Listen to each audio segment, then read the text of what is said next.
The year 2020 was full of problems for students and individuals. Some were deprived of human contact and needed to stay quarantined, isolated from others. Other students lived with infected family members and tried to make the most of their situation, although being in fear of being infected themselves. And many faced challenges with online classes, such as their online connectivity and their unfamiliar collaboration spaces. During the start of the pandemic, the CEO of Zoom, Eric Schwan, said they were not ready for the plethora of new users. The teachers all around the world were deciding on countless meetings of what to do. This led to the question, did the quality of education lessen due to the change from a traditional face-to-face to a more modern video conference? In short, it actually didn't, and here is why.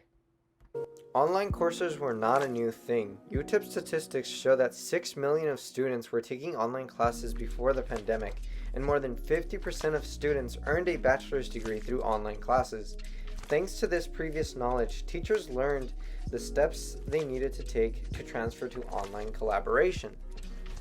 A study on the quality of education was published by the University of Potomac, stating that 77% of educators believe that online learning is just as good as traditional learning, if not better, and nearly 70% of all students claim that online instructions to be as good or as better than in traditional classroom settings, and 26% of online students claim to learn better online than in a classroom.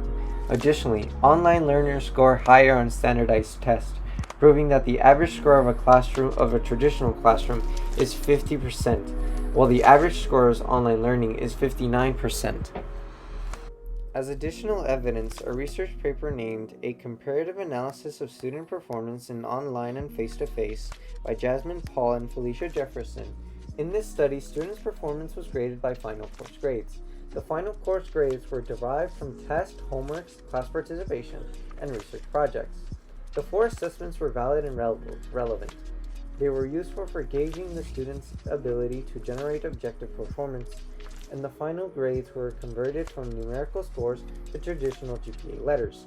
The results show there was no notable change between students who took face-to-face classes and those who took online, though there were three reasons that made online education better for the majority of students. In online education, students had the freedom to communicate with instructors, address classmates, study material, and complete assignments from any internet access point. This type of flexibility grants students mobility, in turn help make the educational process more exciting. According to Lebrag, the student may prefer to take online courses or complete online-based degree programs, as online courses offer more flexible study office hours. For example, a student who has a job could attend virtual classes, watch instructional films, and stream videos of lectures after working hours. Second, the online education also offers more program choices. With traditional classroom studies, students are forced to take courses only at universities within their feasible driving distance. Web-based applications, on the other hand, grant students electronic access to multiple universities and course offerings. Therefore, students who were once limited to a few colleges within their immediate area can now have access to several colleges worldwide from singular convenient points. Lastly, with online teaching, students who usually don't participate in class may now voice their opinion and concerns. As they're not in classroom setting, quieter students may feel more comfortable participating in classroom dialogue without being recognized or judged. This in turn may increase the average class score. In my personal experience as a peer leader for my elementary data structures class, I noticed that online learning was more effective for the majority of students, as there was an increase of 10% in passing students from previous years. The fact that online lectures were recorded gave students the ability to re-watch them if they did not understand the concepts. The instructor also provided an online OneNote journal where every student solved problems, and after some time, every student could see their peers' solutions and notes for the entirety of the semester. The biggest difference, however, was that the teaching assistants like myself were available at the click of a button. Students could text us through Microsoft Teams, and we would respond almost immediately after.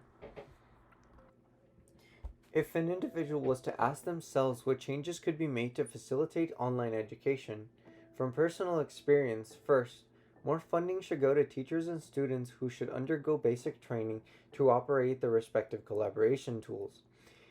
Trainings for Zoom and Microsoft Teams are available on their respective websites for free.